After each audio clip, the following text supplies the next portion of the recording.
Hello friends, welcome to moments and modes. আজকে তোমাদের কাছে নিয়ে এসেছি আর একটা আনবক্সিং ভিডিও। মিন্ত্রাতে কিন্তু চলছে এন্ড অফ সিজন সেল।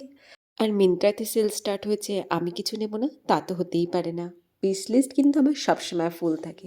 এবার আমি নিয়েছিলাম এই পিঙ্ক কালারের চেক অফিসিয়াল শার্টটা। এলে এই শার্টটার অফার প্রাইস ছিল অনলি 299 রুপিস। অর্ডার প্লেস করার সময় আমি আরও একটা কুপন ডিসকাউন্ট পাই, সেটা হচ্ছে আমি শার্টটা রিটার্ন করতে পারবো না, বাট সাইজ ইস্যুর জন্য এক্সচেঞ্জ করতে পারবো।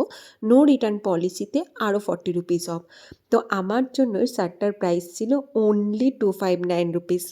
বাট সাইজটা আমার সামহাও বড় হয়ে যায়, তো আমাকে এটা এক্সচেঞ্জে দিতে হবে। তো আমি যখন শার্টটা ওপেন করি তখনই আমার বড় বড় মনে হয়, দেন আমি ওয়্যার করেও দেখি না, এটা আমাকে পরে পুরো কাকতারুয়ার মতন লাগছে, বিকজ শার্টটা অনেকটা বড়।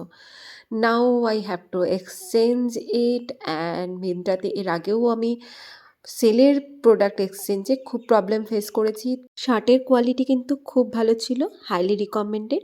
Comments for link. সবাই খুব ভালো থাকবে।